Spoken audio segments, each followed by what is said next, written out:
As I'm sure you're all aware, we're kind of meeting here just a couple of hours after Vladimir Putin has announced the illegal annexation of 4 more regions of eastern Ukraine. We know it's been denounced in Europe and elsewhere as a sham, and further sanctions are likely to follow, but I guess we want to be asking, what does it mean for Ukraine? What does it mean for the war?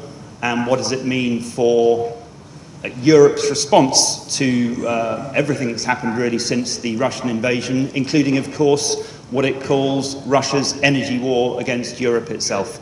So let me introduce our panelists. What we'll do is I'll ask the panelists to speak for a few minutes each, then we'll have a discussion, and obviously we'll welcome any questions. So from the far side, Victor Mallet is a journalist and commentator from the Financial Times with more than 3 decades of experience in Europe and many other places in the world.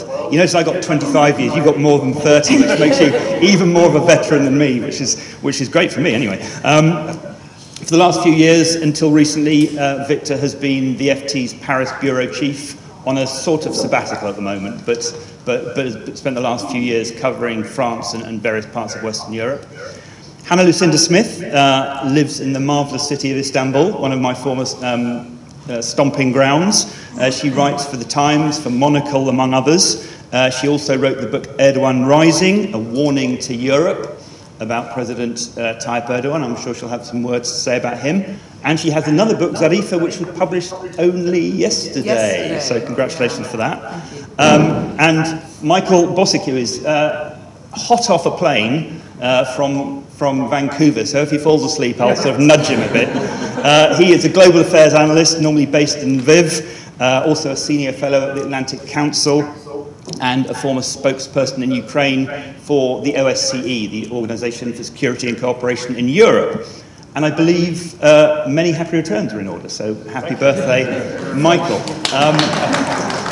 And as someone based in Ukraine, maybe I can start with you, if you could just speak for a few minutes on, I guess, sure.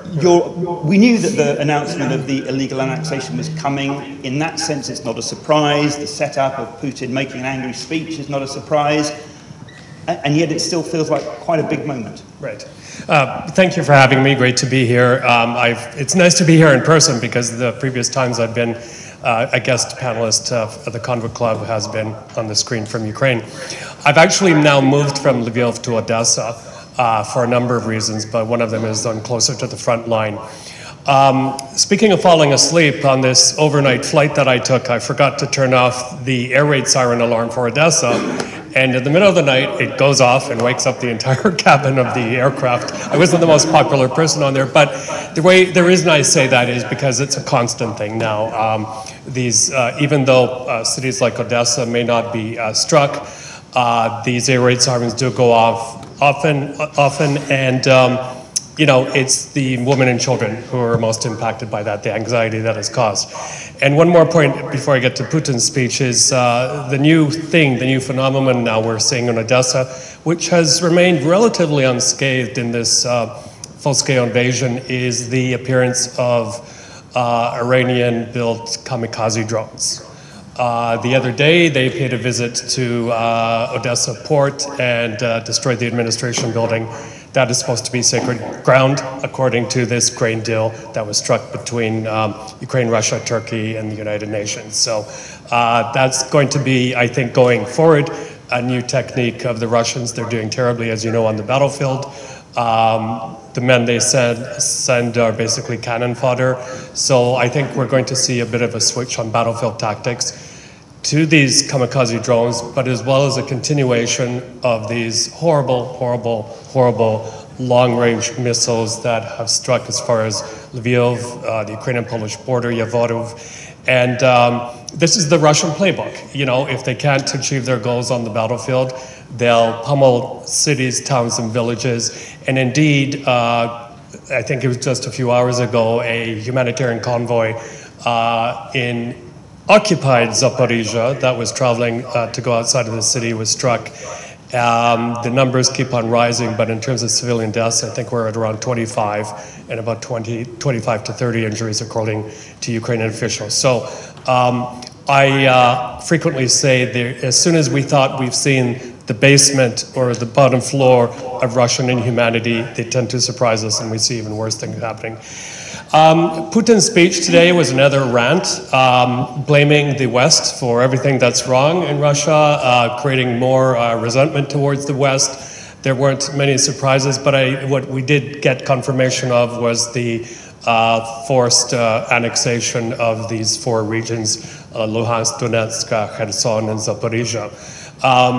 It now appears as well that they're not only going to be attempting to claim the occupied parts of the Donbass, but the 2/3 that they don't occupy. And I think it was Peskov who said, the spokesperson for the Kremlin, that these areas will have to be conquered. But it's a very, very bad development. I think that the only way the West can respond is through, of course, unity, but also strength. And by strength, I don't mean rhetoric coming from Macron or the White House or whoever. And I don't think sanctions are going to be the only tool that will do it to push Putin back. What the Ukrainians are saying is that what they need is, of course, more weaponry, more ammunition, more tanks, more helicopters. That is slowly coming, but it isn't enough. And I think as well what we're going to be seeing, we're already seeing it actually, is the war turning into a high-tech war where the Ukrainians can strike also with drones, but from more of a distance and with more accuracy. So that is very good, because I think that will lessen their deaths on the battlefield. As for the 300,000 men that are being drafted, I believe 100,000 have now been mobilized. I think this is going to be cannon fodder, sad to say, that many of them will return home in boxes. And when you get a big enough army of angry mothers, you have a big problem on your hands. So that's why I said on BBC World the other day that this move, I think, is going to be a very destabilizing factor for Mr. Putin. Another thing I'd like to say, and give me a kick to the shins if I go on for too long, is that I think the reason Mr. Putin thinks he can get away with this new annexation is because of 2014. He got away with it with Crimea and also in the Donbass. I was there on the ground with the OSCE in Donetsk. It was a surreal situation, but we were in the city hall of Donetsk city. Half of the building was occupied, well, not occupied, but there were people there from the elected administration. And then the other half of the building had these so-called little green men in it, looking very menacing and also heavily armed. So it's really amazing to see this happen in real time. We saw it with our own eyes. And the very last moments that we were in Donetsk, the thing that was kind of the signal that they were getting ahead of the Ukrainians was they hoisted the so-called Donetsk People's Republic flag above the airport. And I turned to our ambassador, Apakan, at the time and said, I think this is it for those territories. So again, the speech is predictable, but I think the West has to take it very, very seriously. The only thing Mr. Putin understands is strength, and it won't be just sanctions and rhetoric that does it this time. Michael, thank you very much. I should have actually said at the beginning that we were also due to be joined live from Kyiv by Kavita Sharma, who's a correspondent in Ukraine for the German television channel RTL, but as you probably won't be surprised, she's a bit busy today. Fortunately, we did assume that might be the case, and a couple of days ago I recorded a couple of clips with her, so we will be able to hear at least some of her thoughts. And just to add, the plan that we should be joined live in about 45 minutes by another German journalist, Katrin Prebel, who's based in Brussels, where EU energy ministers have been meeting today to talk about Russia, Ukraine and gas supplies. So we'll hopefully get her perspective. But first of all, Michael mentioned the Ukrainian demand, the Ukrainian need for military supplies. And it was something that I asked Kavita about when I spoke to her before we knew actually that the annexation announcement was being made today. Eddie, could we play that clip? Well, we have heard time and time again in the course of this war how intensely and how big the gratitude is for the support coming from European countries. And of course the government in Kiev knows very clearly that they need more and a continuous flow of weapons from the West in order to defend Ukraine, in order to reclaim territory. And this is why, for instance, the lightning counteroffensive in the northeast, it was so important for the government in Kiev because, in the end, it showed how well the, Ukrainian military managed to advance, how well the different sort of parts played together, how, effective they used Western-made weapons. And it's, of course, a big argument for continued weapons deliveries that Ukraine needs. But, of course, the successes of the Northeast can't necessarily be repeated elsewhere. What we're seeing in the South is a grinding, is a bloody, is a slow battle. What we're seeing in the South, in Kherson, it's also looking rather difficult for the Ukrainian army. Actually, the New York Times, for instance, reported that they had lots and lots of losses in the South as part of their counteroffensive. So all this is to say, the Ukrainian army, they need continued support to secure the gains that they have made, but also in order to successfully push forward. And the Ukrainian government knows that very well, but is also extremely grateful for the support that they have been getting so far. I mean, there's been lots of expressions of gratitude, but they'd like more, wouldn't they? And particularly, they'd like more from Germany in terms of actual physical military hardware. Absolutely. And I think the Ukrainians know very well who their actual friends are, or who they consider their actual friends. The other day, we spoke to a Ukrainian soldier. This was shortly after the liberation of Izium. And he said to us, Poland gave us, for instance, a lot of weapons, but Germany should give us more, should help us more. In particular, he was referring to modern Western tanks, the Leopard 2 tanks that Germany has not thus far delivered to Ukraine. He said in English, so I understand that, Mr. Scholz, it's time for you to decide for good and against evil. Yeah, and Germany's response in general in the course of this war has been widely criticized, not just by Ukraine, also by its allies for doing too little, for sitting on the fence. Ukrainians at times who we spoke to, they simply questioned Germany's solidarity. At the moment, we are at a point where Germany is delivering howitzers, where Germany is delivering multiple rocket launch systems. But yeah, I mean, as the soldier touched on, who we spoke in Izium, there is now another discussion. Ukraine wants Germany to deliver Leopard 2 tanks, modern Western tanks. The German government stands as well, no other NATO ally is delivering these sort of tanks. And yeah, the Ukrainian government response to that is to say, well, Germany should be a country that leads, not a country that follows. Germany in turn says, well, we have this exchange system going whereby, older Soviet-style tanks are being delivered to Ukraine, and the countries that are delivering them, they're getting new German tanks. But the point is, for many Ukrainians we speak to, they don't understand why Germany is not simply delivering them the kind of weapons that they're asking for.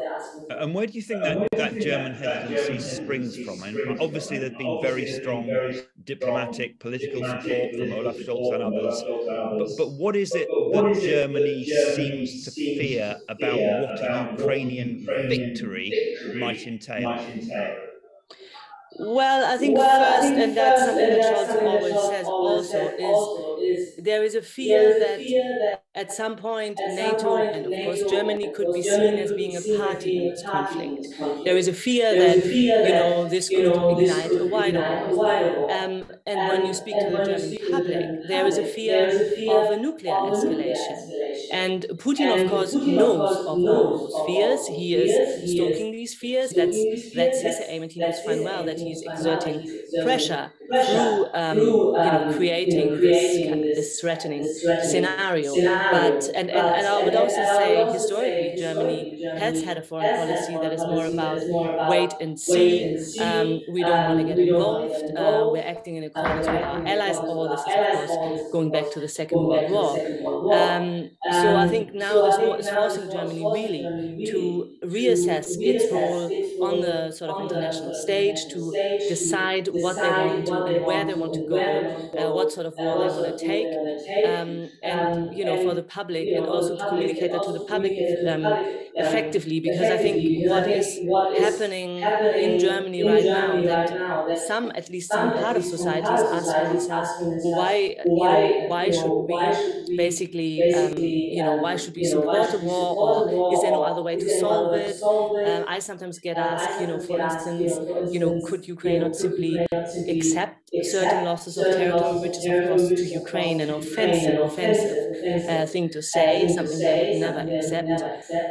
But from the German perspective, at least in some parts of the society, the German perspective is driven by fear and worry. So that was speaking in Kyiv 2 days ago. I thought one of the most interesting lines was the Ukrainian view that Germany should be a country that leads, not a country that follows. Could I just add a couple more sentences very, very quickly, sorry. In terms of what Ukraine needs, again, the ability to strike down those long-range incoming missiles. I'm told right now, if, for example, you have 6 missiles headed towards Odessa, Ukrainians now have the possibility to shoot down about 4 of them. But they need more of that technology. Ideally, an Iron Dome system, that will never be given to them. But I do understand that Washington is providing Kyiv with the protective technology, the same kind of umbrella that, for example, protects Washington, D.C. And then one more point, very, very quickly.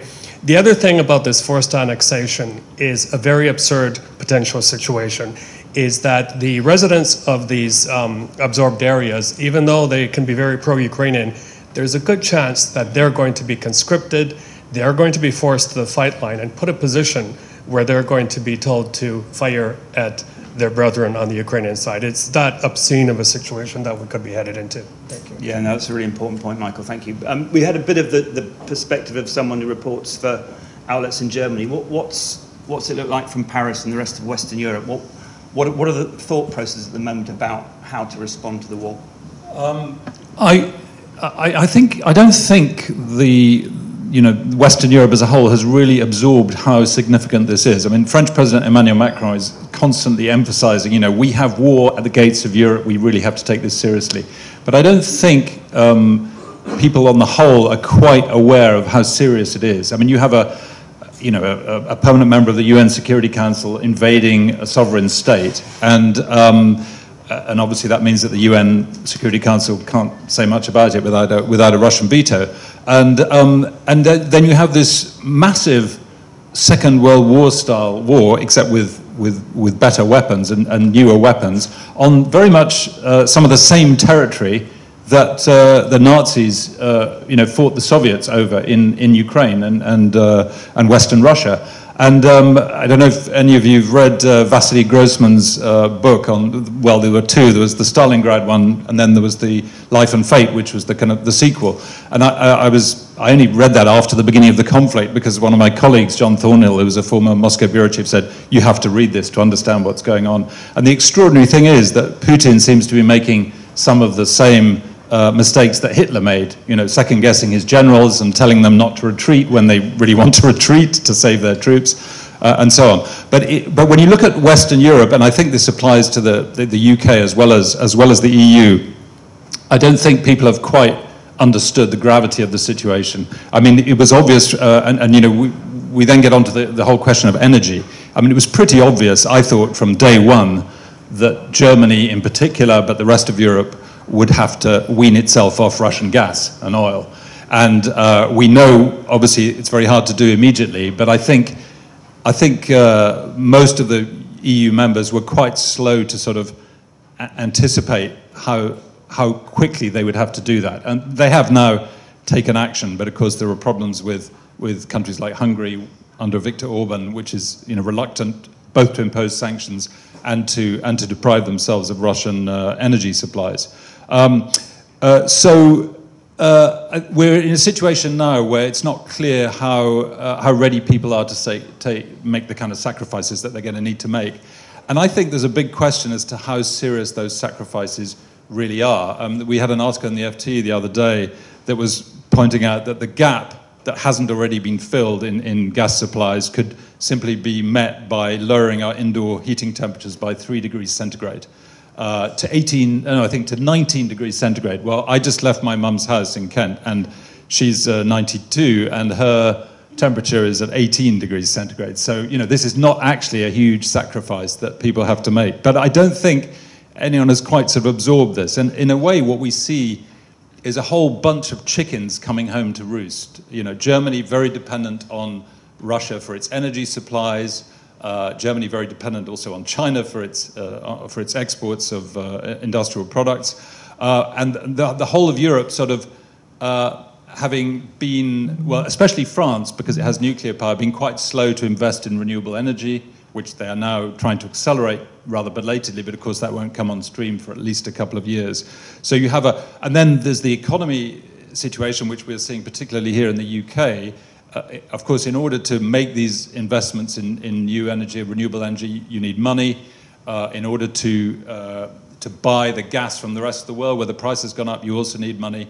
And we've been living in this kind of cloud cuckoo land since 2008, really, of extremely low interest rates, extremely cheap money. Governments, including most major EU governments, have been able to borrow at negative rates of interest. In other words, they've been able to be paid to borrow money, and that has very suddenly come to a dramatic end. And so, you know, the consequences of that sort of lack of economic foresight, combined with the need to pay for very expensive imported energy from new sources, and the lack of investment in countries like France in offshore wind, for example, which they're now starting to do, has really sort of come home. And I just think the big question now is whether Western European citizens and governments are really prepared to understand that they, in order to continue with the war effort, and it is, let's face it, a war effort. Their troops are not fighting, but they are absolutely behind the Ukrainians in governmental terms anyway. And of course, you know, we talked a bit about weapons, but don't forget that probably the most important thing that the West is supplying to Ukraine is intelligence and satellite surveillance. And I mean, it's pretty clear that a lot of the things that the Ukrainians are able to do are because of US and NATO intelligence support for telling them what the Russians are doing and where they should go and where they shouldn't go. So anyway, so we're in a kind of very, very risky situation. You spoke about the nuclear threat, I think, just now. And we have to, I think every European government, including the British government, which is no longer in the EU, are going to have to buckle down and think about what might be a war economy. Just a brief point about weapons supplies, which we were talking about just now. One of the sort of chickens coming home to roost, that one of the failures that are only now being identified is this issue of how many weapons do we have? I mean, I was quite impressed by the number of anti-tank weapons that the British were able to supply to the Ukrainians. The French supplied a quarter of all their howitzers to, which is not very many. I mean, I think it's 18 to the Ukrainians. There is simply not a large amount of ammunition. There is not a large amount of weaponry out there because people have not been spending very much on defense, and they haven't been spending very much on ammunition. There are very few places which are manufacturing the kind of ammunition that the Ukrainians need. This is a massive conflict. I think that the front line is about 1,000 miles long. Both sides are shelling each other like crazy. The Russians more than the Ukrainians, because until now they've had more ammunition to expend. But even with the HIMARS and these fancy multiple rocket launchers from America, there is just a need for a massive quantity of materiel, which I think the West is discovering that it's having difficulty in supplying. So that's something not to forget. It's not just a lack of willingness on the part of the Germans and others to supply weapons. It's that they don't actually have very many there. That's probably, I'll leave it there. There's lots of other things we can discuss. No, that's great, thank you. Yeah, I mean, a good reminder that whatever Europe does, I guess, Ukraine will remain heavily dependent on the United States. Hannah, I should have mentioned that you were also heavily involved in covering the invasion and annexation of Crimea in 2014. Is that? No, I reported from Crimea after that. I've been misinformed by Pramvera. No, okay, I should have asked you yourself, but you will. Yeah. Anyway, Turkey is because Turkey's role is obviously interesting in a development that probably surprises no one. President Erdogan is playing both sides. How effective, how real is the role as mediator? Is it partly Turkey seeing an opportunity to massively increase its trade with Russia, which obviously has happened since European sanctions began to bite in? And how concerned do you think Turkey will be by the announcement of illegal annexations, which are happening, after all, just on the other side of the Black Sea?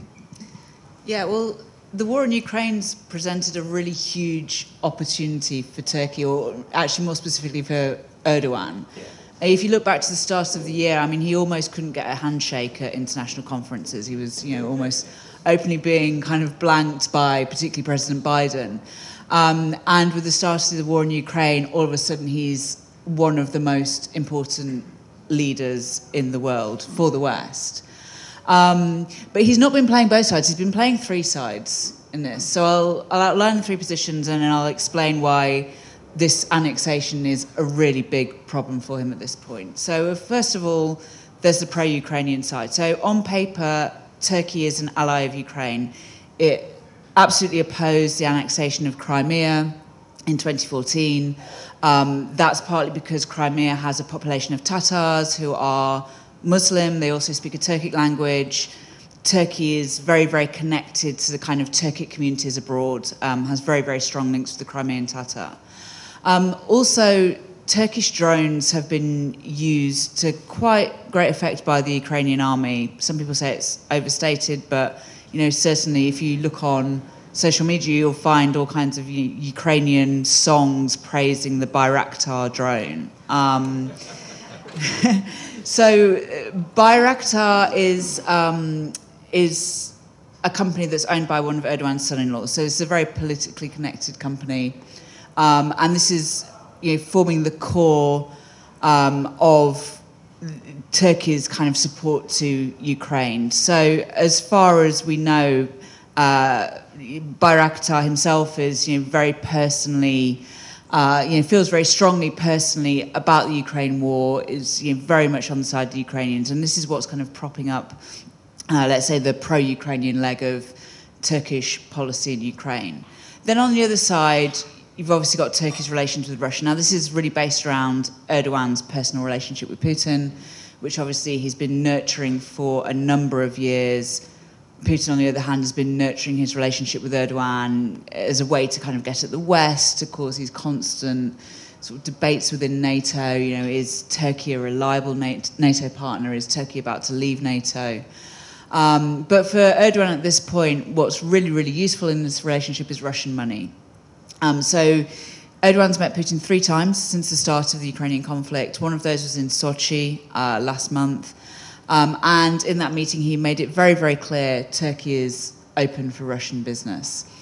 Not only have there been a lot of Russians coming to Turkey since the start of the conflict, and particularly since the mobilisation earlier this month, places like Antalya and Istanbul absolutely full of Russians, but also oligarchs have been parking their yachts in the marinas there. They've also been sniffing around for places to invest their money, to move their money out of Europe and out of Russia and into Turkey. Also, things like companies that want to keep trading with Europe, Russian companies setting up subsidiaries in Turkey to be able to do that.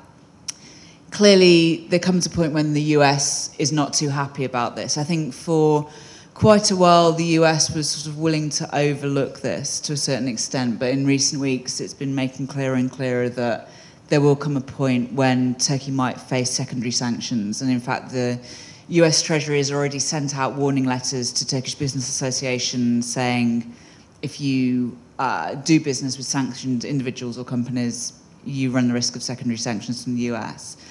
But that's proved incredibly useful for Erdogan. He's facing an election next year. The economy is in absolute crisis. Turkey has been burning through its foreign reserves to keep the lira propped up. And that's left a huge hole in its coffers, which has been partly filled, not totally filled, by Russian cash. Also, it looks like in Turkey we're not going to be facing the same energy crisis because Putin looks like he's going to offer some kind of guarantees on energy prices for Turkey. So obviously that's going to be really useful for Erdogan. Now, the third leg is the in-between. It's the mediation role. So this is the role that has really boosted Erdogan's standing, if not in private, then at least publicly, with NATO, with the US, and particularly with the UN. So as well as managing to bring Russian and Ukrainian delegations together for talks in March, which went nowhere, also Turkey managed to mediate the grain deal that got those ships moving again from the Ukrainian ports after 5 months. Now, it was really interesting watching the signing of that because Antonio Guterres kind of bent over backwards to say thank you to Erdogan, right? In fact, it's not the efforts of Erdogan, it's the efforts of Turkish diplomats, particularly a guy called Ibrahim Kalin, Erdogan's spokesman, a really, really experienced foreign policy hand. These are the guys who've been doing all the legwork on that, but of course it's Erdogan that has been, taking the credit for it and, reaping the rewards on the world stage. Now, that's been kind of, rolling along okay for him. There's been some tensions, particularly with the US being unhappy about, the extent to which Russia is still doing business in Turkey. But now the annexation of these 4 areas really puts Erdogan in a bind.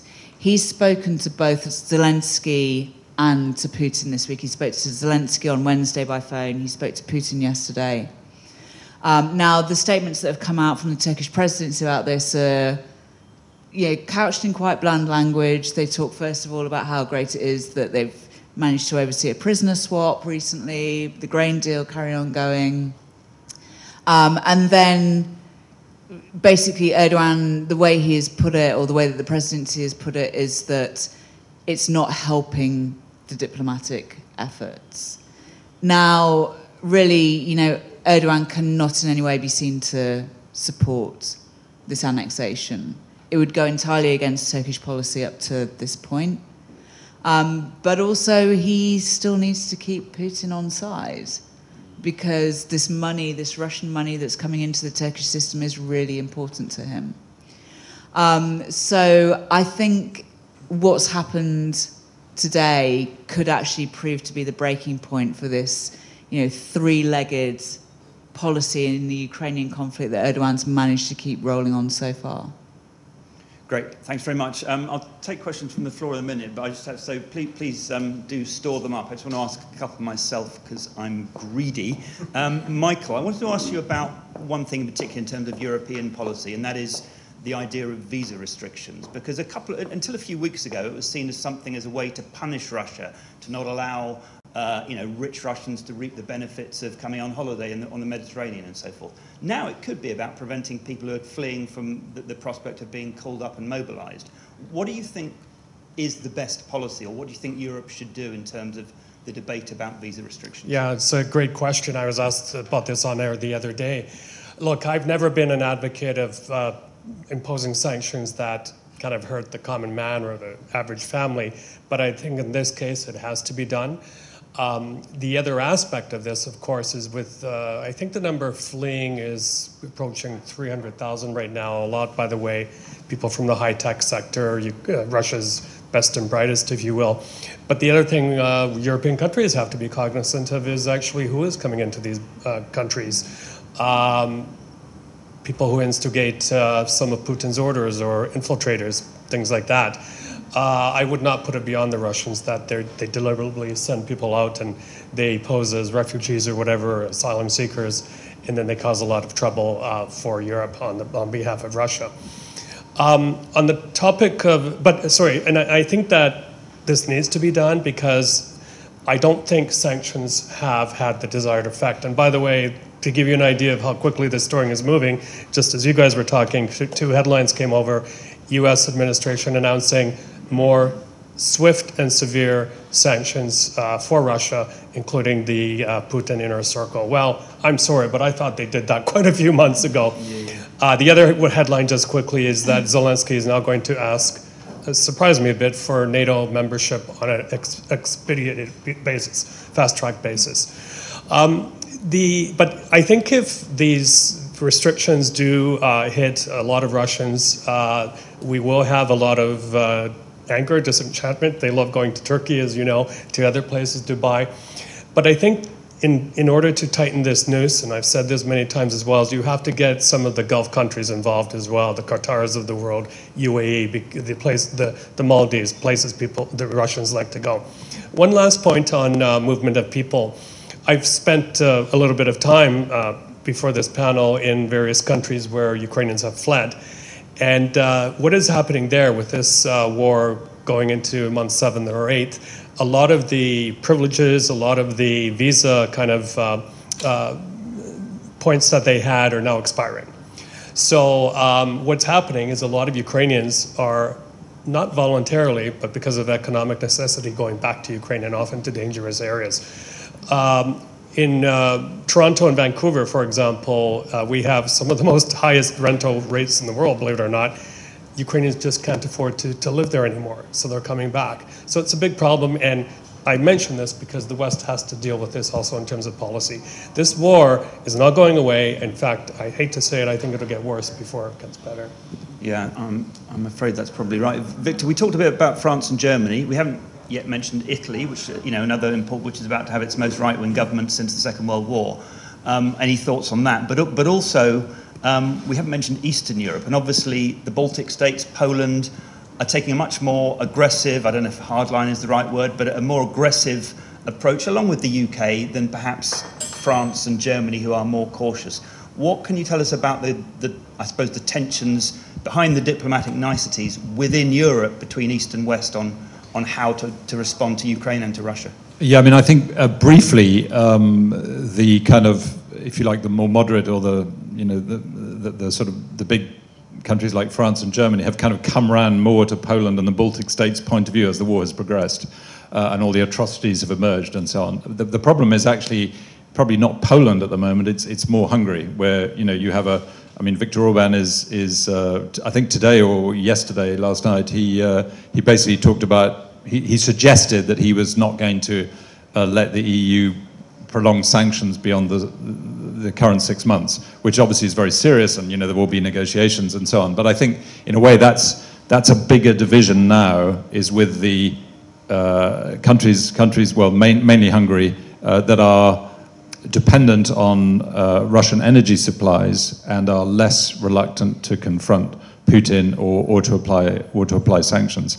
On Giorgia Meloni and Italy, it's kind of there was an article by Timothy Garton-Ash today in the FT, which was quite interesting, basically saying if you want to look for fascism in Europe, don't look to Italy, look to Russia, look to Putin, not to Meloni. And I think that's quite an important point, because she actually, unlike Marine Le Pen, for example, in France, the head of the far-right French party, the Rassemblement National, Meloni has actually been quite Atlanticist, quite pro-Ukraine and anti-Russia in her political campaigning. So she differs in that sense from the French far right, which was always, at least prior to the election and prior to the invasion, very sympathetic to Putin, and in fact indebted financially to Putin personally and for her party.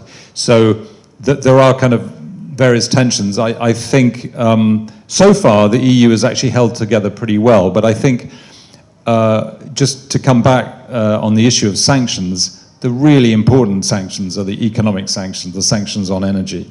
The sanctions against individuals are really for show. I mean, they are, designed to show that we're doing something by keeping out these terrible Russian billionaires that, in fact, we in the UK and indeed other countries in Europe have welcomed with open arms because of their money. And now we're saying, well, we're going to take your money and your yachts and please go home. But it's very much a sort of propaganda effort, if you like, and of course inevitably these people are ending up in Marmaris and southern Turkey, Antalya, where they do indeed have their. I was in Marmaris quite recently, and they have their very large super yachts in the bays there, because it's the only place just about in West or in Europe where I think they can go. Yeah. Okay, I'll just take one question for Hannah and then questions from the floor. You talked about this kind of the 3 legs of the stool, and the stool's going to fall over soon in terms of Turkish policy. Can you see anyone who's better placed, given that all wars in the end have to end with some kind of negotiation? Can you think of anyone better placed than Turkey? No. That's the problem, isn't it? That's the problem. Well, for Erdogan, that's the opportunity. Yeah. Here's the interesting thing. He's very, very skilled at domestic politics, but he's never been a particularly skilled leader in terms of foreign politics and foreign policy. But I think, you know, he has spotted an opportunity here, or his diplomats have spotted an opportunity here. And, you know, Turkey for a long time has been saying that it wants to play this kind of mediation role in the world, not just in this conflict, but in other conflicts as well. You know, it does occupy this geographical position. It's sort of in the centre of a lot of competing spheres of interest. You know, like Ukraine, like Ukraine, right? But you know, what other leaders in the world have the kind of relationship that Erdogan does with Zelensky and with Putin? I can't think of anyone else. I mean, the relationship with Zelensky has come under some strain in the past couple of months, because I think the Ukrainians realise very well that Turkey is not a kind of full-blooded ally, and that it is sort of looking for its own interests. But, you know, he's managed to make himself indispensable to the West. You know, Turkey's always been indispensable to the West, but now it's Erdogan himself, I think, who is indispensable. I should just briefly intervene and say that both Scholz and Macron, but particularly Macron, have actually tried to keep lines open to Putin. And Macron has got a lot of stick from this, particularly in the UK, for example, where, you know, there's always a kind of anti-Macron trend in the British press. But basically, Macron, you know, he has come around a bit to the idea that we can't do anything until Ukraine has won the war. But he is also saying, as he's always said, we must acknowledge that Russia is a great European nation, and eventually we will have to do a deal. There will have to be a diplomatic solution to make peace. And he's said that against quite strong criticism, you know, for him not being 100% pro-Ukraine. But he's he's another person who talks both to Putin and to Zelensky. And he has, I wouldn't say he has good relations with Putin, because he, as we know from the documentary that was done, a sort of fly-on-the-wall documentary, he thinks Putin's a liar, as his chief diplomatic advisor said on camera. But he does have, you know, lines into both Putin and Zelensky, and he wants to use that eventually for some kind of, you know, peaceful settlement. But now he's saying that will only happen once Ukraine has got its territory back. On Turkey, very quickly, it also has to be underlined that Turkey has enormous economic stakes in Ukraine, and that these need to be protected. I think this is the way Erdogan is thinking. I was in Lviv when Erdogan came to have talks with Zelensky. He brought half of his cabinet with him, including the head of intelligence, Minister of the Economy, huge business delegation. The biggest construction company in Ukraine right now is not a Ukrainian company, it's a Turkish one called Onur. They actually signed a deal at this summit. Turkish Airlines, pre-war, flew to more destinations within Ukraine than the flag carrier, Ukrainian Airlines. So Turkey, as well as a few other countries, are looking very closely at Ukraine's jet engine technology, motor siege, because that could be useful for the drone industry, stuff like that. So huge economic stakes in Ukraine.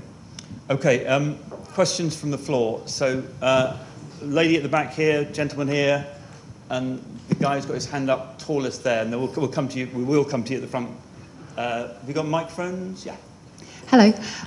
We see multi-generational trauma impacting after conflicts such as this. We had it with World War II quite heavily. I'd be curious to know how you think that's going to impact in this case, particularly with the cannon fodder soldiers that we have coming from Russia, and how it will also impact Ukrainians and their families as well. Okay, so we'll take 2 or 3 questions. Yeah, gentleman here. And Freddie, if you do get any from online, please chip them in. So. Yeah, a question first for Hannah. You said that the 3 legs are going to give, one of the legs is going to give way, and I wonder which leg you think is going to give way. And a question for the panel as a whole, if I may. The Russian winter is approaching, and the Russian winter in the past seems to have worked in favour of Russia, we think. Napoleon and Hitler. What about this time? They were fighting a defensive war, weren't they? And just throw the gentleman there, and then we'll come to you. So.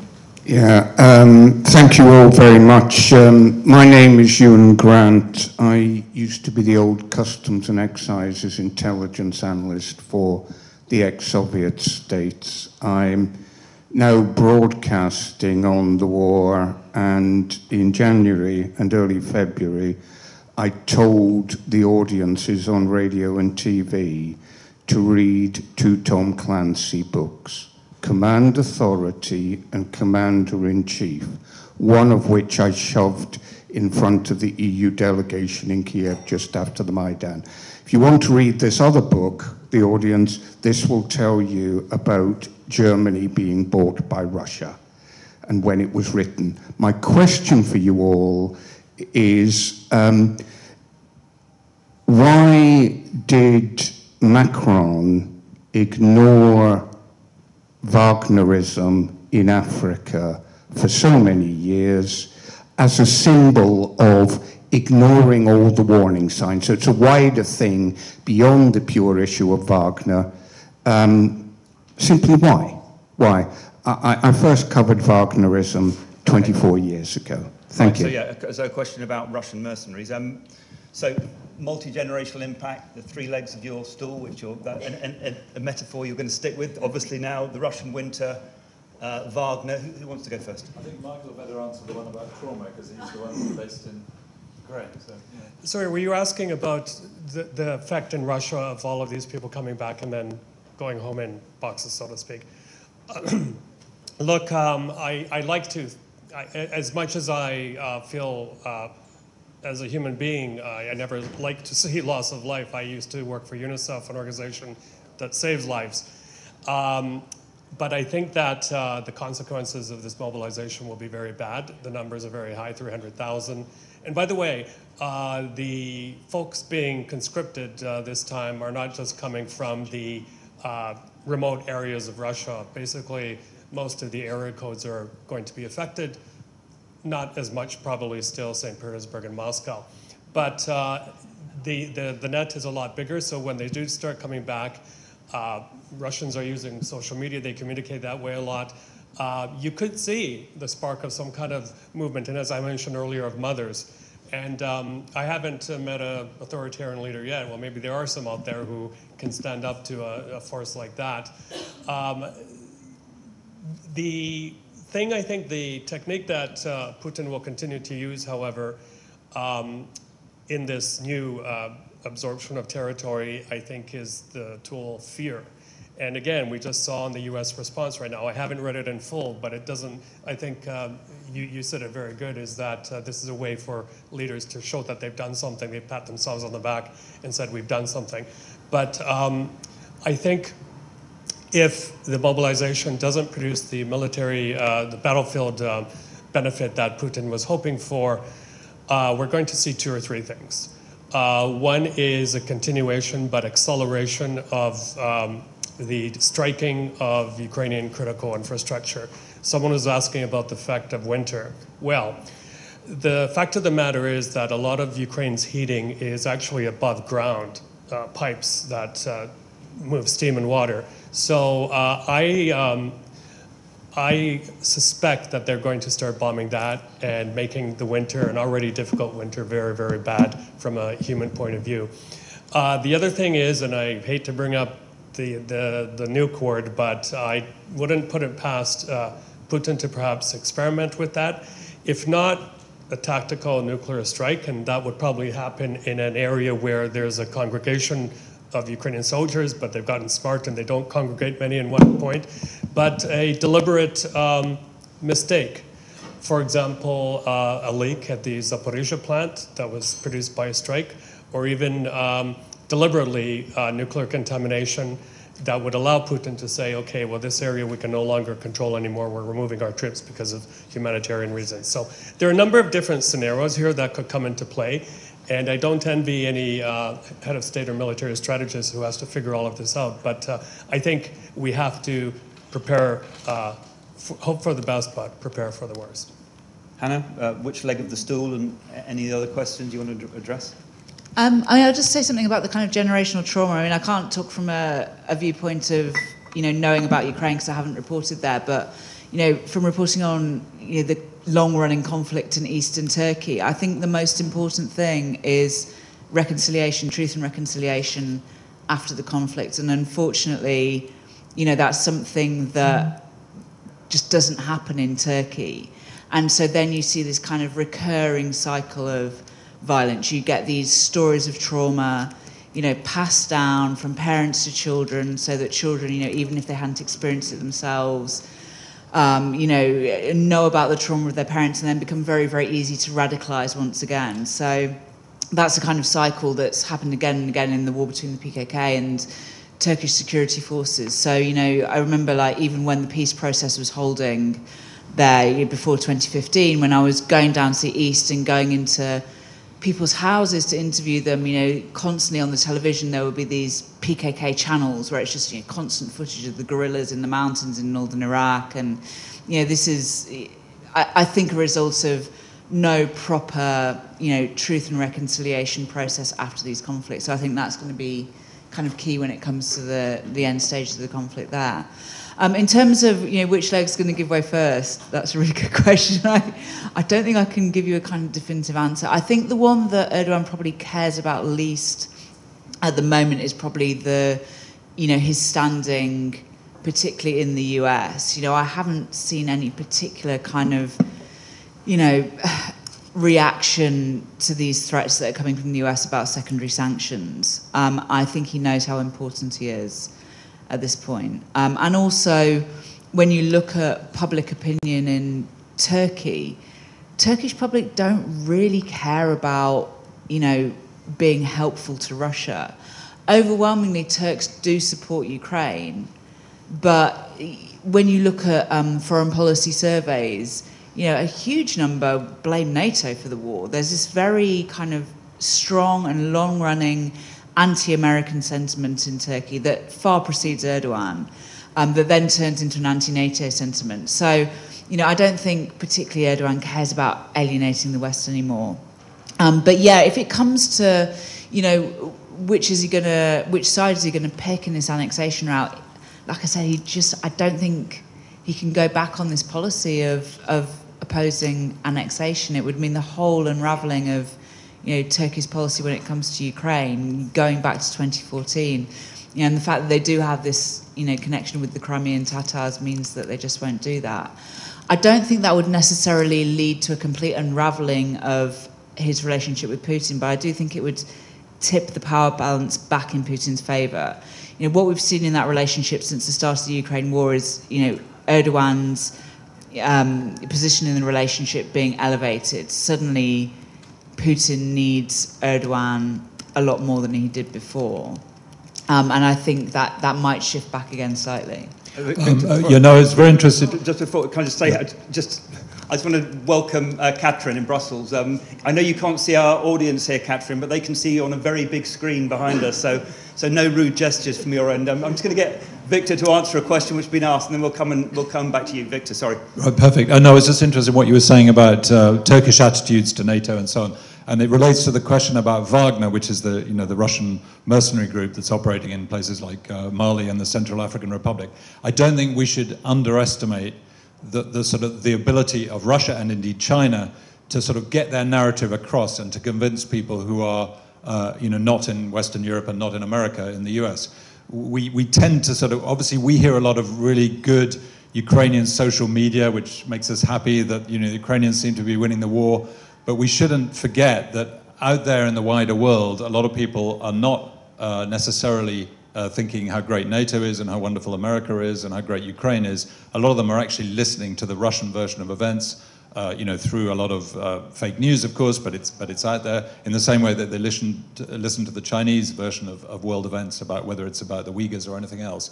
So I think we just have to be a little bit careful about that. And I mean, just very briefly, I don't think the French underestimated or weren't aware of Wagner, but there wasn't much they could do about it. I mean, they hate it when you say this, but essentially Mali was their kind of mini Afghanistan, and it's been a bit of a disaster, and they've now more or less, they have pulled out of Mali now. But having said all that about the importance of the Russian kind of message getting across, and how it isn't all, the world is not completely swallowing the Western world view. Having said that, nothing succeeds like success, and it's very interesting to see the way Narendra Modi of India kind of has shifted a bit, Xi Jinping has shifted a bit, because once the Ukrainians started making these dramatic military advances, you could see that even major powers like China and India started thinking, whoa, hang on a minute, maybe our kind of so-called neutrality is not such a good idea after all. So, you know, if the Ukrainians can continue making the kind of advances that they've made and having the kind of successes they've made, that will sort of feed into the way that other countries respond. And I think, you know, this is one of the reasons why I think if you're a Western government, it is absolutely essential that Ukraine wins this war. You know, it cannot be allowed to stand that one country should invade and take over the entire or part of the territory of another sovereign country. It's just a violation of the post Second World War economic political order. You know, and that just, so it can't stand. And the more the Ukrainians win, the more the rest of the world and the other members of the UN will come around to that view.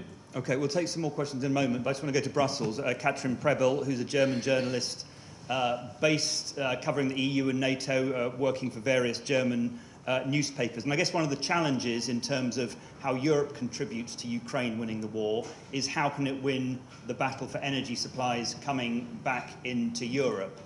There's been an EU energy ministers meeting today. How united is the European policy about how to deal with an energy crisis? And also, are you hearing any more about sanctions coming out of Brussels given the announcement of the illegal annexations today? Well, first of all, having me, and thanks for inviting. And I'm very sorry for being so late. It was indeed the energy ministers meeting, and yes, they're struggling very much. I mean, 27 countries with all their different problems, all their different dependencies, and needs, if you will, coming up with proper measures how to now help the entire bloc. I mean, they did today decide on a windfall levy on profits by fossil fuel companies, so companies which now make this massive profit, they have to pay their share. And with that money, they kind of want to support people who need it the most. But there's a lot of exemption in all those measures, once again, because as I said, it's so difficult for the EU to kind of deliver for every country. And I mean, as we know, Germany, for example, used to be very dependent on Russian gas, not so much anymore.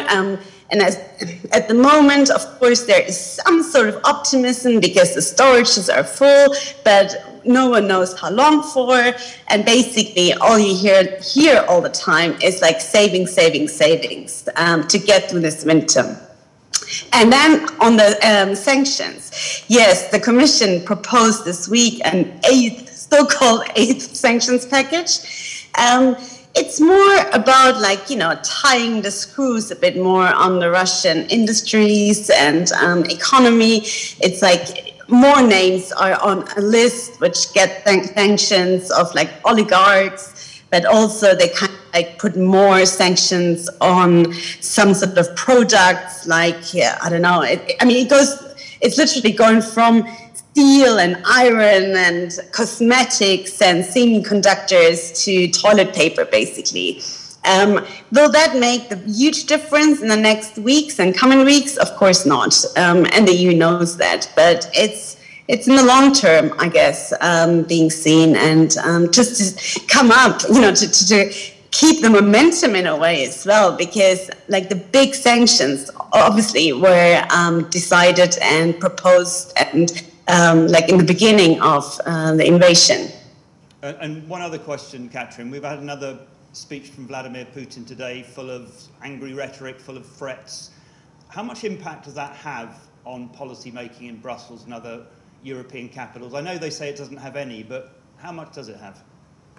I don't think it has actually a lot of influence or impact anymore. A few months ago, the EU has decided that that's it with Russia, basically, and with the relationship. And since then, they're just trying to unlink the ties and to kind of find replacements and alternative solutions when it comes to their industries, when it comes to energy. So I mean, what I hear all the time is like, has been it with Russia, basically. In a few months' time, like, no one believes any word coming from Moscow anymore. I mean, there were like all the energy ministers today here. And of course, they would always say, like, we have to now wait till we know responsible for the leaks on Nord Stream 1 and 2. I mean, they don't believe literally anything anymore what comes out of Russia, and I think especially the Commission has had like this very strong stand towards Russia and huge solidarity when it comes to Ukraine, and I think they just stick to that line. And it literally, like, you know, whatever Russia is doing now, they of course take it, you know, with some sort of caution. Like when it comes to all the threats, also we've heard in the last weeks, but I don't think this influences actually policy making anymore. Okay, let's take another round of questions. I think one thing's interesting. I mean, Victor mentioned how important it is for the West to see Ukraine win this war. One thing, when we were talking last night, Katrin, it really struck me how you said that outsiders outside Germany don't seem to understand what a kind of almost revolutionary moment this has been for domestic German politics and its kind of sense of itself and the anger that's growing about the way energy policy has operated in Germany over the last few years, which I think is also important. Victor, you want to say something quickly? Well, no, I just very briefly. I mean, I think in a way, one of the things that Macron said back in 2017, just after he was first elected, he made this big speech about Europe, and at the time the Germans were very dismissive of this and were very angry because he hadn't consulted them in advance about everything he was going to say. But he basically said Europe needs to be more self-sufficient, strategically, militarily, and economically. And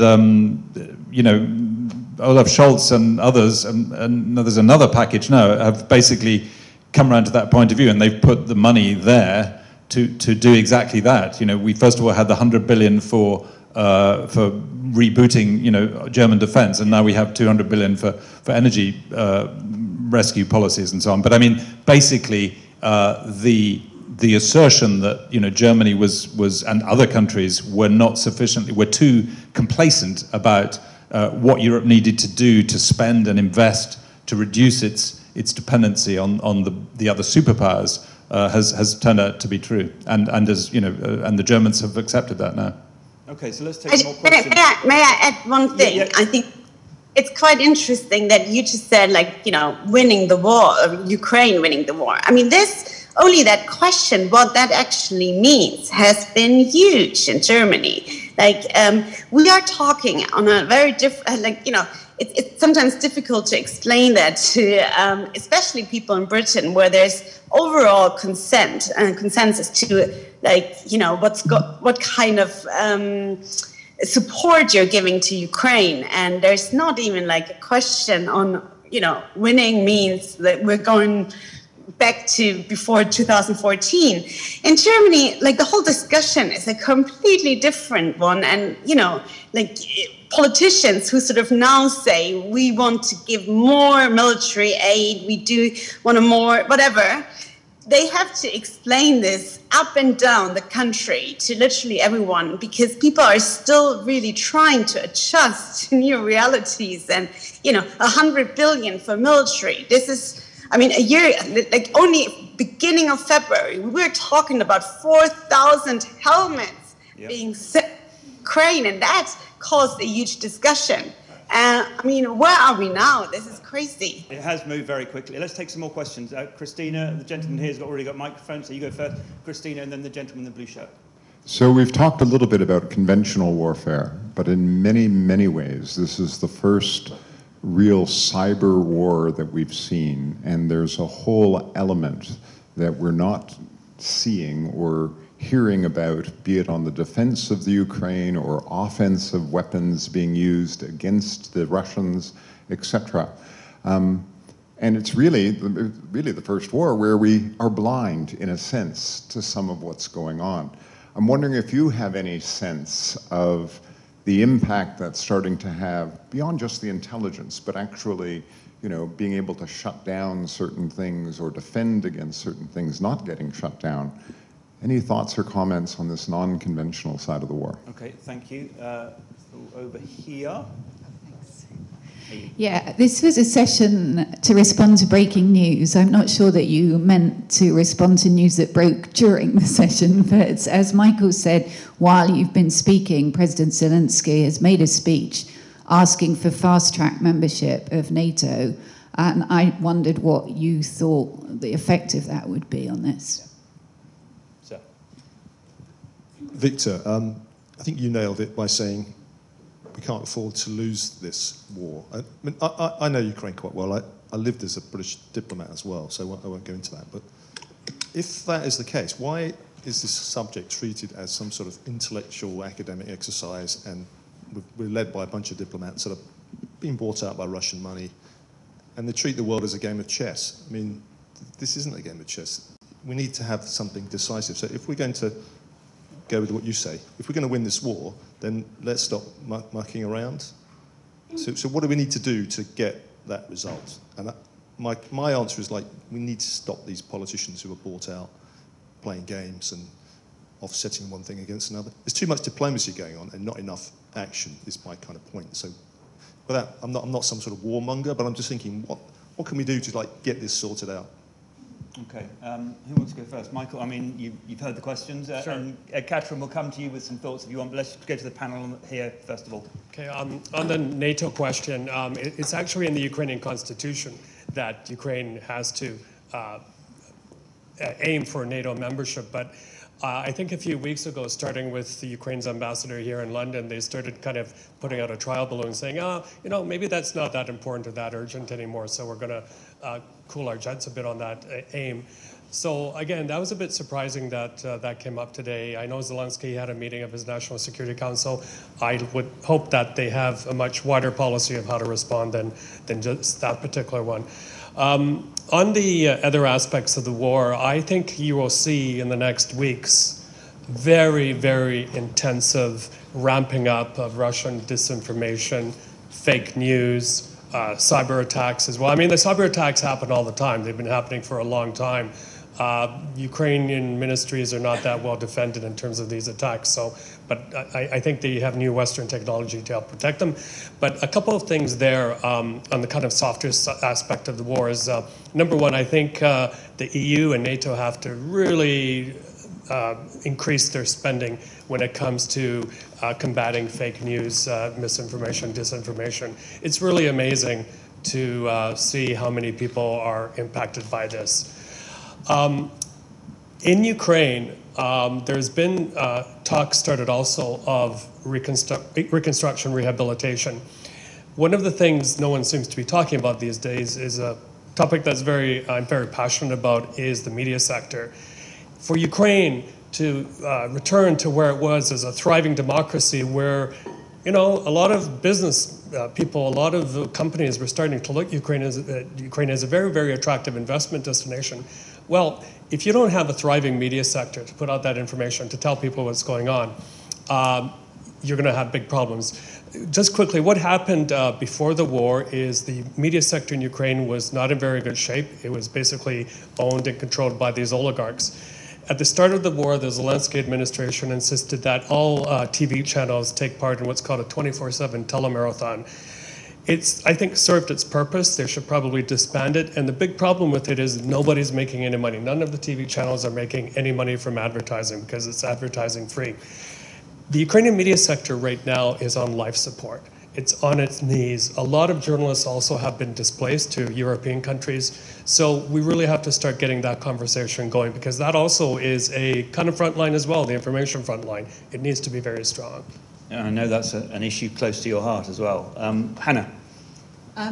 So all of these questions are a little bit difficult for me to answer because obviously I'm coming from the perspective of being outside of Ukraine. But just picking up on what you said about, you know, there's been a lot of talk and isn't it time for more action? I mean, you know, having reported in Syria 10 years ago and watched the kind of the traditional military campaign spearheaded by Russia there, the bombing of schools, the bombing of hospitals, the disinformation campaign, you know, no one can say that we didn't see this coming. This has been coming for a really, really long time. And, you know, I have to say that I agree with you. You know, I don't want to be a kind of warmonger either, but I think, you know, the world has let Putin get away with this stuff for a really, really long time.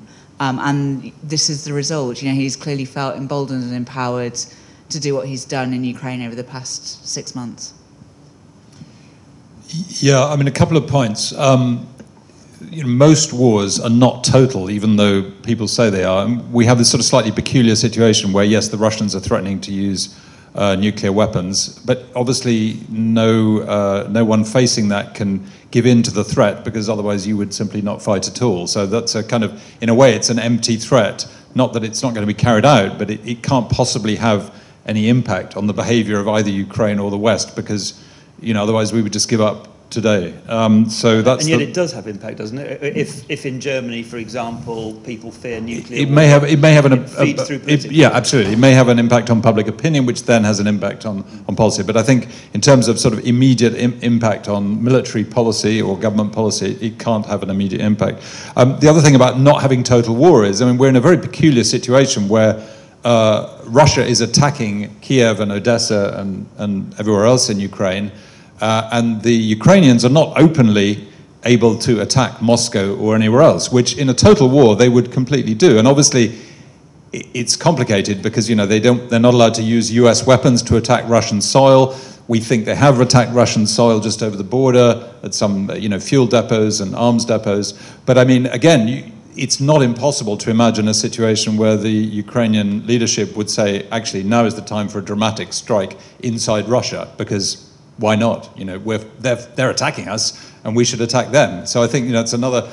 So until now, this has not been total war. It's been extremely brutal and extremely bloody, but we haven't seen how bad it could get. And just lastly, on the well, second to last, on the NATO issue, I think, you know, Zelensky he's a very good diplomat, if you like, or propagandist. I mean, he's handled the rest of the world brilliantly, I think. You know, he's sort of greeted them, shamed them, you know, every single day, I think, since the invasion began. He's been able to take center stage and make, you know, make people like Macron and Scholz look sort of embarrassedly at their feet and say, oh shit, what should I do now, you know? And I think this is obviously what the West will say is, yes, of course, eventually, you know, maybe you can be a member of NATO, but not yet, which is exactly what they did with the EU membership. They were very reluctant because they didn't want to have yet another member of the EU, which would make it more than 28 people trying to agree. But obviously, politically, they had to say, yes, we think in the long run it's a good idea. On cyber war, I mean, the problem is, by its very nature, it's secret. And I just go back to my point about, I think the Ukrainians are benefiting a great deal from stuff that we don't know about in terms of Western intelligence, and probably also, as you were saying, you know, cyber support. The slightly related issue of social media and the use of the internet for propaganda, which you know, we've referred to every now and then, I think is really interesting. I mean, the Russians have, you know, have done a lot, but they haven't been they've been very unsuccessful in the West, I think. Even in places like France, where they previously had a lot of sympathizers, because they basically are so obviously lying. The Ukrainians have been absolutely brilliant. But again, that doesn't necessarily work in Latin America or in Africa, but it certainly works in the West. And you know, we've all been, journalists are very impressed by the way in which Zelensky and the Ukrainians generally have used social media to very, very brilliant effect. I mean, my cousin's a farmer, you know, and she was just loving the memes at the beginning of the war about Ukrainian farmers with their tractors towing away Russian tanks that have been abandoned by their crews. You know, so this is, I mean, that kind of stuff is just, it's superb, but it doesn't necessarily, you know, it has a big effect on Western public opinion, but the question is whether it will have an effect on other public opinion elsewhere. Catherine, you're in Brussels, NATO headquarters. I'm guessing you'd probably agree with what Victor said, that it won't make much difference to NATO policy. Correct me if I'm wrong on that. I just wanted to ask you about something that's happening next week, when there's this summit of this Macron idea, the European political community. Liz Truss is supposed to be going to Prague, if she's still Prime Minister by then, of course. And Erdogan, I'm not sure, possibly, but I wonder whether, is this just another layer of something which will bring Ukraine into the fold while keeping it at arm's length from both NATO and the EU? I think it's some sort of secure or like mechanism also for countries like France to not give in to smaller countries, like at the moment, Baltic countries, which ask for enlargement and who very much insist on it. And because of the war in Ukraine at the moment, that topic, that issue came right on top of the agenda again. And then you have some countries in Europe completely frustrated because the process has been going on for such a long time.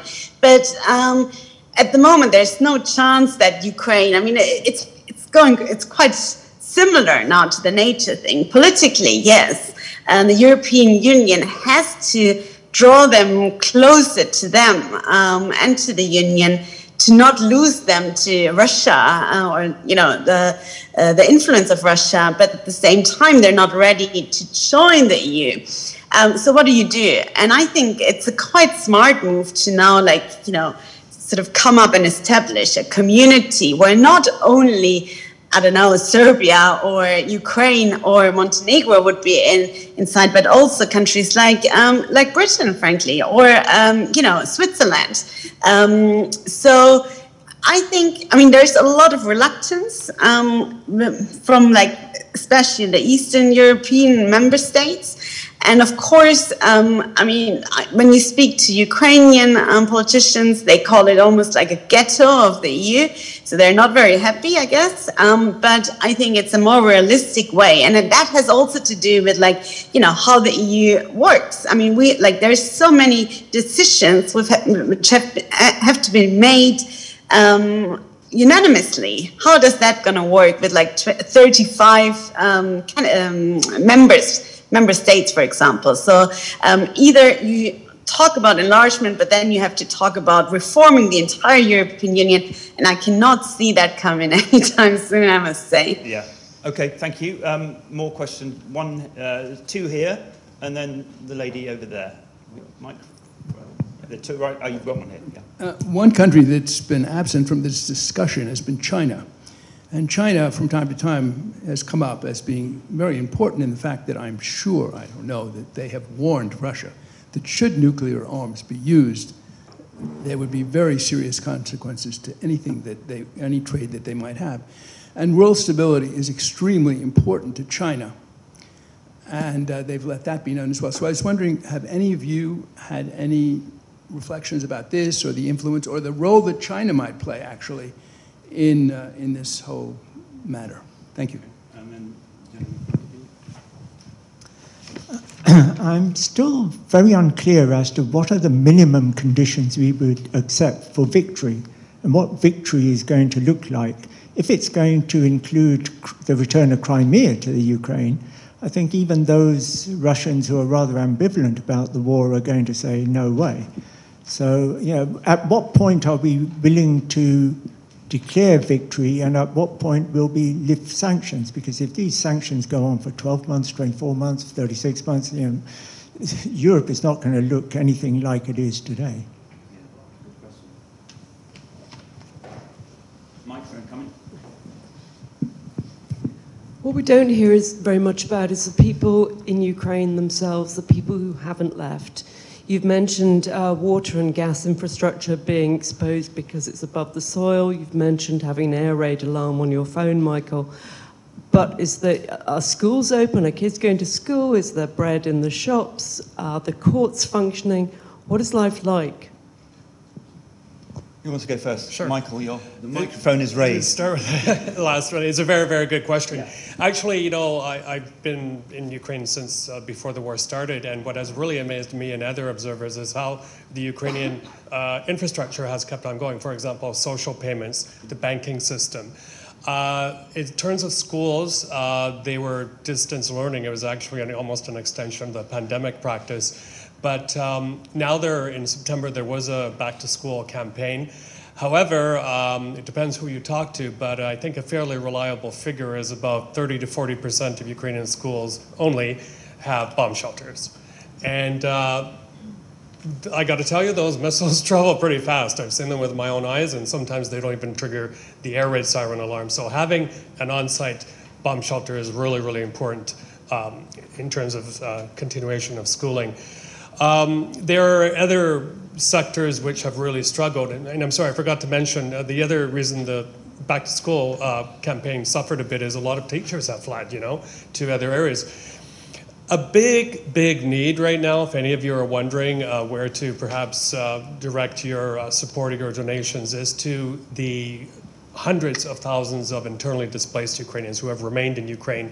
There's a huge need ahead of the wintertime of repurposing empty dormitories, schools, and buildings into semi-permanent shelter for these internally displaced people. I have a policy of not putting one organization in front of the other, but one to look at is, for example, moveukraine.org. They're a collection of architects and urbanists who are working really fast to create that the proper conditions for internally displaced people. So what was the other question? We have one about what victory looks like. Well, do you want to? Yeah. I mean, the only thing I would say about the victory looking like is that I don't think there's any way that anyone is going to discuss this openly and frankly until Russia is very much on the defensive and virtually defeated. I mean, you're not going to have Ukraine saying, yeah, we can live without Crimea, until the time comes for that kind of negotiation to happen. I mean, it's not up to me, is it? It's up to the Russians and the Ukrainians, really. This is the issue, right? It's Ukrainian territory. That the Crimea has never been recognized as Russian territory by anybody except possibly Belarus. So I mean, but I think a lot of diplomats, certainly at the beginning of the war, assumed that maybe if Russia could be driven back to the lines where it first started, then maybe some kind of negotiation could be achieved on that basis, which is what happened in 2014. There was a kind of an attempt at having a sort of negotiated settlement to the issue of eastern Ukraine, although not Crimea.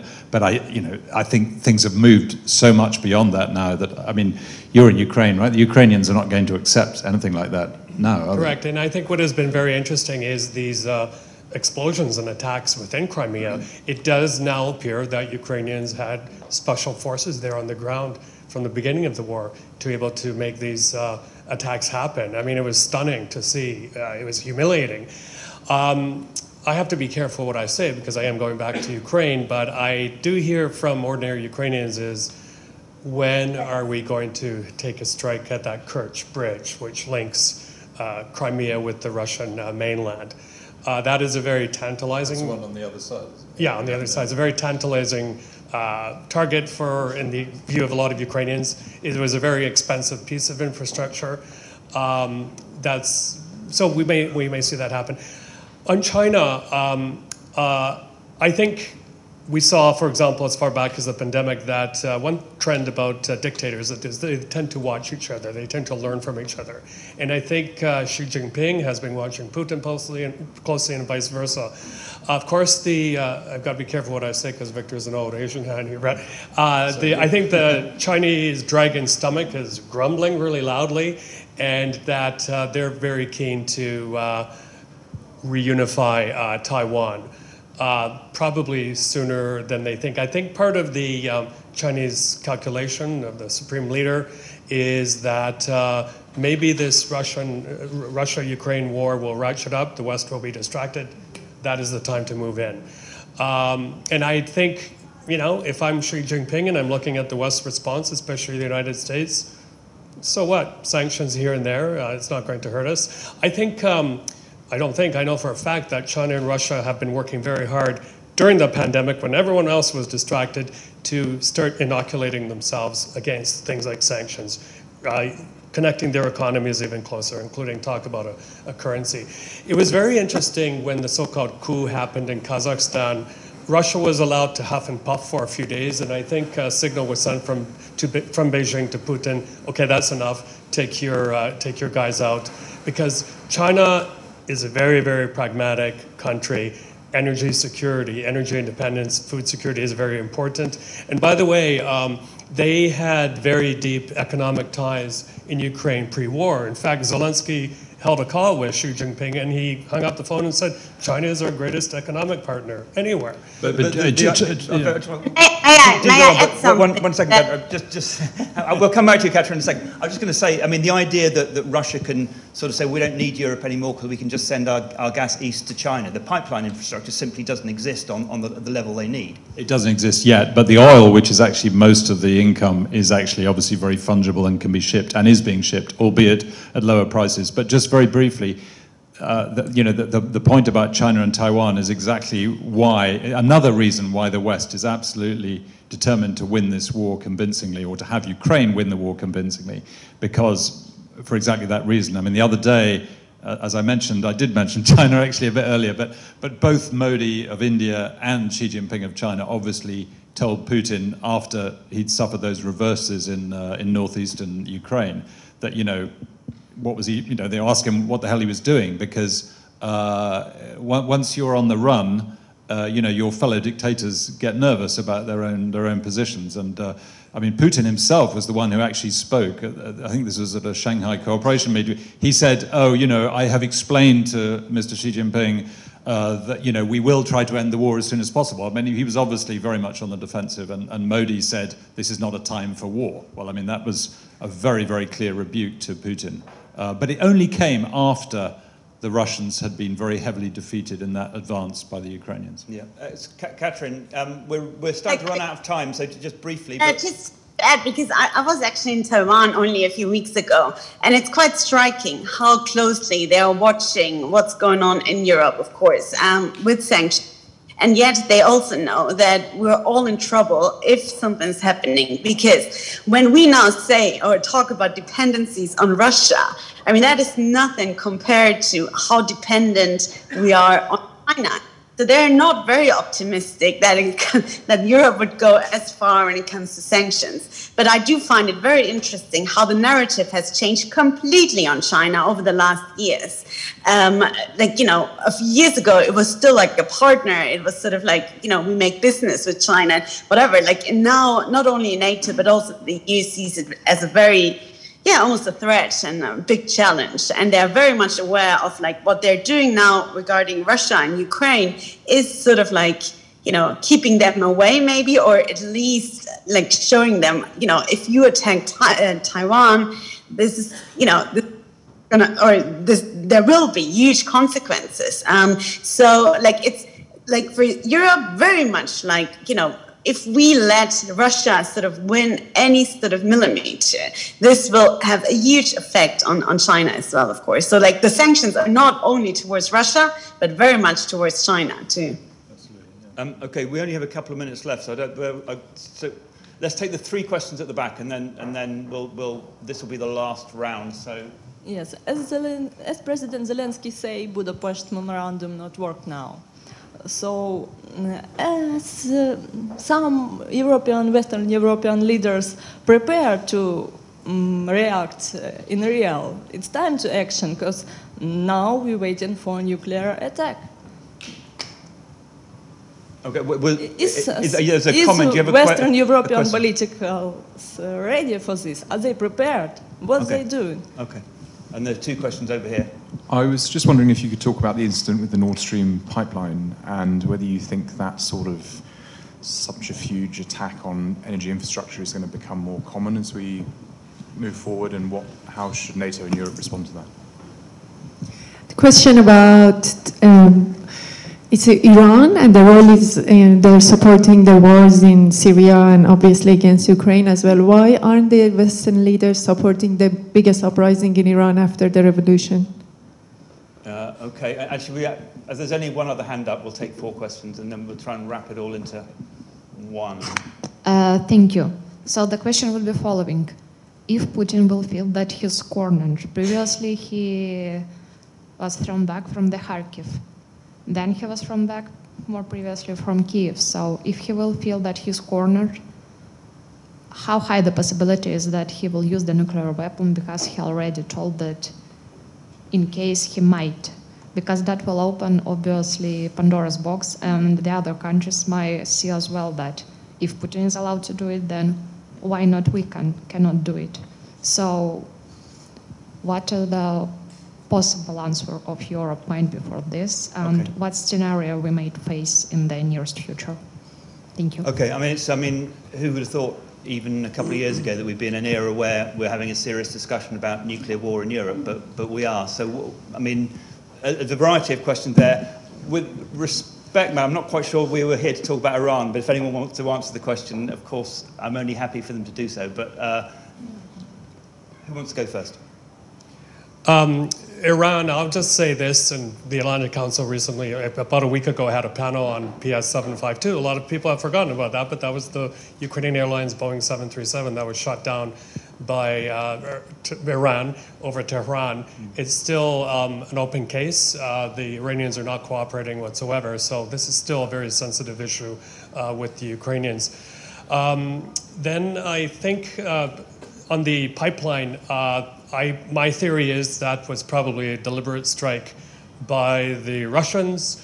They were acting in what my friend from the American Enterprise Institute, Elizabeth Brawl, calls the gray zone, where you do things, you can get away with it. People may not think you did it, but you did it for a purpose. It's the same thing almost as the Chinese. They very quietly but deliberately overfish in waters that aren't theirs, or they dig up a lot of sand areas near Taiwan to make that, they not only need the sand for land reclamation, the Spratly Islands area, but they do it as a kind of economic harm type of thing. So I don't think we've heard the end of the story on the pipeline, but I think the Russians may have even said to themselves, it's not that useful to us anymore, so let's create a bit of trouble. They're not using it, and they're not going to use it, right? Yeah.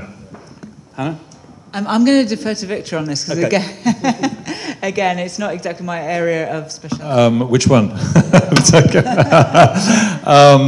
Yeah, Iran, I think probably, I mean, very briefly, obviously this is seen as an internal conflict. So that doesn't mean that the West doesn't completely sympathize, or most Western governments would completely sympathize with the protesters in Iran, and I'm sure they've said so. But it, at the moment, doesn't involve the invasion of another country. So, you know, the sort of reason why this war is so significant is because it's involved, you know, as I said at the beginning, as sort of the invasion of a sovereign state by another sovereign state. And that's why we're in this kind of mess now. And I think, as one of my fellow participants said just now, the fact that we did nothing, the world did nothing in 2014 when Crimea and Donetsk were taken over. That is, that's the problem we're facing now, is that finally people have decided this far and no further. Which is why it was extraordinary in a way that Putin did what he did. Because if he had simply, tried to take a bit more of eastern Ukraine or make that land bridge to Crimea, probably the West would have reacted as it did in 2014. But the fact that he went straight for Kiev just set off alarm bells in everybody's heads. It's a bit like if the Iraqis in 1990 had simply crossed the border and taken the disputed oil field in north of Kuwait. Nothing much would have happened. There would have been a few protests, there would have been, maybe sanctions, but nothing much would have happened. But the fact that Saddam Hussein sent his people straight into Kuwait City and just took over the whole country, that meant that in not just the US, but actually the whole UN Security Council mandated, an army led by the US, but with allies that included, people have forgotten this, countries like Syria and Egypt, to get the Iraqis out of Kuwait, which is what happened. So there's a big difference between a domestic political uprising in any country, even a country as important as Iran, and a war that involves one country attacking another. And this is by far the biggest such situation that we've seen in Europe since the Second World War, and one of the largest in the world, probably. Very quickly, because I'd like to end on a positive. I think I wrote a piece for CNN Opinion about this, about how language has been a factor in this war on the ground in Ukraine. One of the indirect kind of consequences of Mr. Putin's actions is he's actually drawn Russian speakers and Ukrainian speakers much, much closer together. I, for example, have been spending a lot of time in Odessa. I meet a lot of Russian speakers there who now deliberately switched over to Ukrainian because they feel it's so important.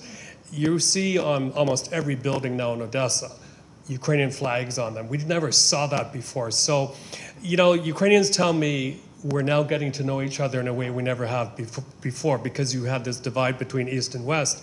But for example, 250,000 internally displaced people coming to Lviv a lot of them from the west, from the east, the center, and the south. They're being integrated into Ukrainian schools, things like that. So I think this is going to be a long-term positive for Ukraine, and it's another reason why it's responded in a way that the Russians didn't even think or expect. So. Okay, I'm going to give the last thought. Catherine, I don't know if you could hear the question, but I wonder whether one of them was sort of along the lines of, do you think Europe is ready for a longer war than perhaps they might have expected, and one which is probably going to get worse before it gets better? I mean, that's certainly what a lot of people think. But like maybe on a different thought on this, I think it's quite interesting that not only when it comes to NATO, but also the European Union, that the aggression, with his aggression, Putin has literally unified this union so much more, and there's more solidarity than ever. There's more a sense of why we need the European Union. I know not very popular saying that in Britain, but you know, that like that sense that it needs solidarity, and you can only do everything together, at least, like, you know, when it comes to now also sanctions and everything, has been as strong as never, I think. And like when you now look at, like, you know, kind of not only the response, but what kind of thoughts and ideas they have, that, like, you know, it was a wake-up call that Europe needs to get, get like a proper own strategy when it comes to security and defense, and this has been now debated more than ever. So I think, like this will have changed the European Union forever in a way, and Europe. Catherine, thank you very much. We've run over time, so thank you all for coming. I want to thank the panelists here as well, Victor, Hannah, and Michael. Thanks for your questions, and thank you very much for listening. Thank you. Thanks, Catherine.